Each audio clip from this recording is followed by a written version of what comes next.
I'm flying. Jack. Oscar Award winner Kate Winslet is a prolific actress and singer and has starred in numerous high-profile films including Titanic, Finding Neverland and the Divergent series. Outside of acting, Kate is a strong proponent of body acceptance and encourages women to take pride in their appearance. So if you've ever been put down or told that you're not good enough, first of all, ignore it and use that fuel to push you on towards your dreams. She is working to teach young girls about self-love and the beauty of all body types. Hello! How amazing to be here! So I am Kate Winslet. Born in Reading, Berkshire, I have 2 sisters and 1 brother. I have a mum and a dad. Our mum was just our mum, a great cook and storyteller, sometimes worked in a local sandwich shop. My dad was a postman, a van driver, a tarmac shoveler, a Christmas tree seller, and he did many other odd jobs along the way to make ends meet. He was also an actor. Yes, he was. More out of work than in it, but he always loved it. And even though he rarely made any money from it, he still loved it. He was happy, and it made me want to be an actor too. At school, I wasn't very good at maths. I was okay at English, pretty rubbish at history. But the thing I loved was drama. It was my passion. Yes, it was my passion. I was always auditioning for the school plays. I didn't really get very good parts, mind you, but I didn't mind. I didn't care. I would often get cast as the crocodile or the scarecrow or the daft fairy. I was even a dancing frog once. But it didn't matter. I still loved it. I loved acting. It didn't matter how big or small the parts were. I wanted to be great, and I was determined to keep learning. So I did my GCSEs. I did okay. Nothing in life comes for free, my dad would say. Do good work. I tried my best. I did good work. I got an A star for drama. It was the only A I got. I got my A, oh yeah. But what was I going to do now? How was I going to realize my dream of being on stage? I never even dared to think about being in films. So first things first, I got a job at the same sandwich shop as my mum. That way I could save enough money each week to pay for the train fares to London to go on auditions. I didn't get that many auditions back then, and it was tough. I never got the parts. I tried so hard to get them, but I never got them, and I was always comparing myself to others. You see, I'd been bullied at school. They called me blubber.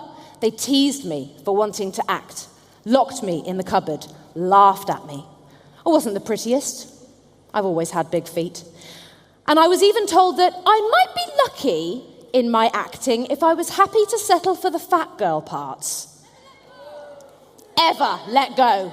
Never let go. And they would say, you're just not really what we're looking for, Kate. And so I'd hear that a lot. And so these comments about how I looked started to crop up, and I'd never really dared to think about how I looked before. I was just kind of ordinary, nothing special. But this unkindness made me feel truly horrendous. I felt I wasn't enough. I wasn't good enough. I didn't look right. And all because I didn't fit into someone else's idea of perfect. I didn't have the perfect body, and I would rarely hear anything positive.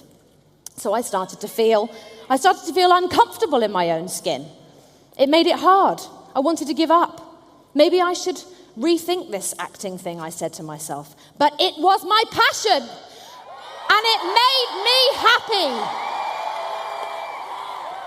And surely nobody can take my happiness away. So I had to rise above it. I had to dig deep, be strong, because deep down I wanted to play Sandy in Grease, and I wanted to be Annie, and I wanted to be Maria in West Side Story.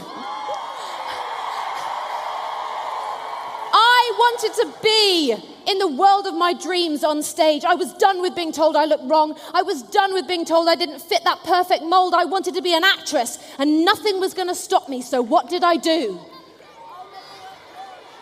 What did I do? I didn't lock myself away and give up on my dream. I fought back. I had to ignore the negative comments. I had to believe in myself. I had to choose to rise above it all, and I had to work hard. You have to be indestructible to do what you love and believe that you are worth it. Yes, believe that you are worth it. And sometimes that's the hardest part.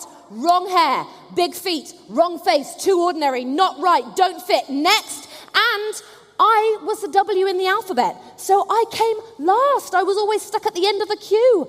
But I stayed focused until W was called out, and it was my turn. Kate Winslet, are you ready? The question is, are you ready for me? I would tell myself. I would tell myself, come on, are you ready for me, world? And so I kept working. I kept working and I kept trying my best. And then one day, I was cast as Rose in Titanic.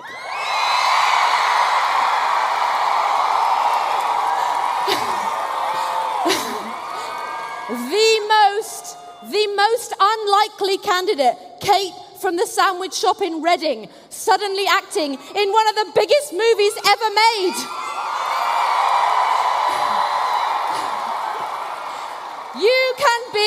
You can be from anywhere, and you can do anything. Believe it. It is possible to overcome your fears. What if I fail? Fall over my big feet. Who cares? Be you. Be you. I learned to embrace my flaws, to make no apology for who I am. I dug deep. And I decided that I simply wouldn't listen when they said that my body didn't fit. This is who I am. The real me. Kate from Reading.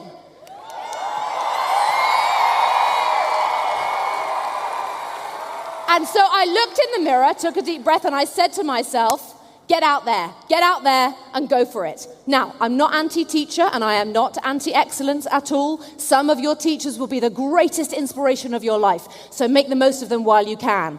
For me, the school of life has been my greatest education. Your school years are years you'll never get back, and don't waste them, but don't waste them feeling crushed by pressure either. Pressure to achieve the highest grades, or to conform to pressure exerted by people around you. We so easily compare ourselves to others. School can be a great time, but it can also be a very cruel time. The way not just to survive, but to thrive in these precious years of your lives is to work out who you are, figure out what makes you truly happy, and hang on to that. Time. Take time. Hang on to it. Take that time. Make the time to figure out who you really want to be. Now, I am going to share one quick and easy idea how to do that. And you're going to hate me for this. Put down your phone. I use my phone all the time. I do it too. I use my phone all the time, whether it's to take photos like most of us do, or text my mum, or look up directions. But today, social media robs us of so many of us of just basic conversation. We're constantly distracted from being our true selves in a world that is fueled by Insta tweet book face, as I like to call it. So ask yourself, is your phone helping you to be happy? Are you using it? Are you using it in the correct way for you? Are all those fantastic people you follow, are they having a better time than you really? Are they making you feel unsettled or unsatisfied?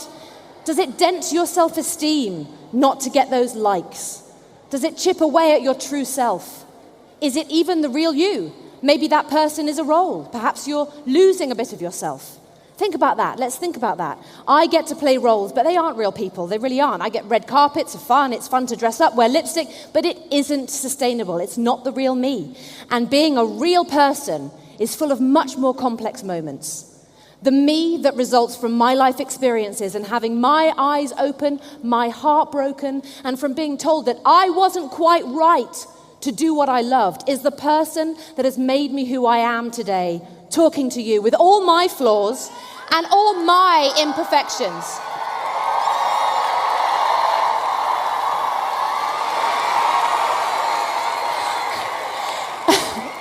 And so perhaps for some of you, the persona that you found yourself creating online is just a version of perfect. And maybe that's hard to step away from. So let's take that energy and time, that precious time that you use, and let's use that effort and make social media a good thing. Let's make it a great thing, a thing that can be a voice for change and inspiration. Let's stand in the way of letting it make us feel bad about ourselves. Now, don't get me wrong. When it's used in the right way, wow, it can be a powerful resource indeed. But for how many of you is it becoming a distraction from your real life? Maybe ask yourself, do you really need to be posting that photo of your lunch? Just enjoy eating it.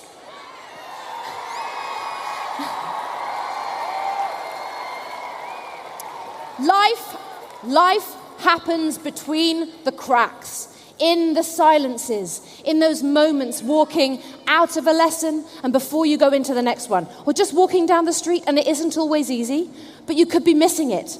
Don't give all your time to your phone.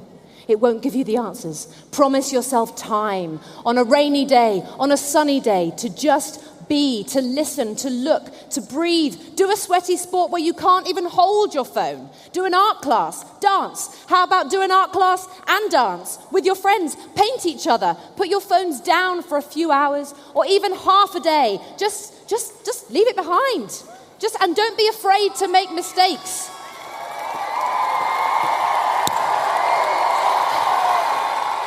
Don't be afraid.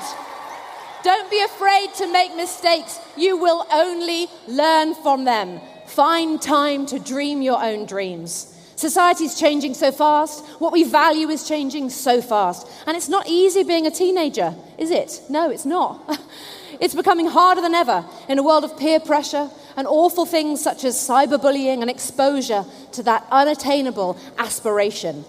Now more than ever, it's even harder to filter the nasties out and to escape things that might be upsetting you. So my idea, not as an expert, but simply as me, Kate from Reading, on We Day, let's rethink how we social share. Be kind, be wise. Let's think about how else to share. Share a real chat with the person sitting next to you. Share stories.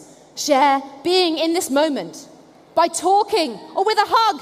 With a hug, everybody. I'm hugging you all.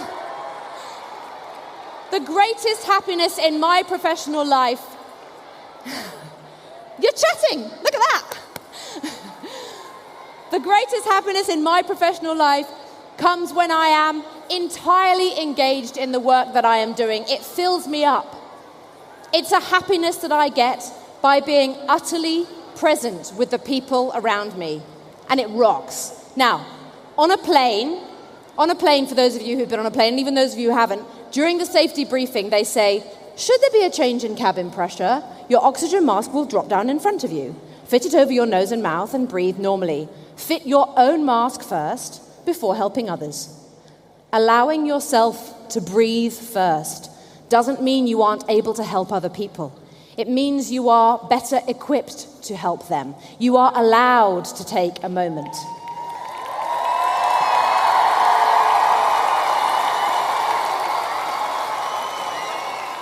I'm taking it right now. You are allowed to take a moment, to take a deep breath. You need air in your lungs to speak up for yourself.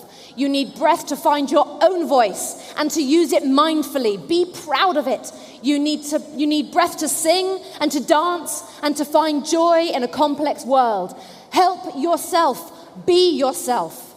And listen, be the best version of your true self that you can be. Be the best version.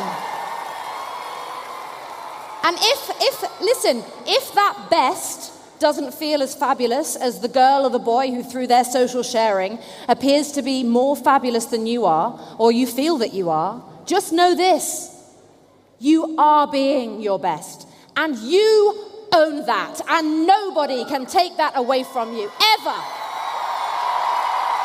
Ever, ever, ever. So breathe, be present, Put down your phone every once in a while. Work to achieve your wildest dreams and get out there and be true to you. Get out there and go for it, because your generation has the power to rock the world. Thank you. Thank you. Visit our site, EnglishSpeechChannel.com, for exclusive access to video transcripts, offline audio, English lessons, and private classes. Don't forget to explore our free and new ebooks. Also, subscribe to our weekly newsletter for the latest updates. Links in the description below. Thanks for your support.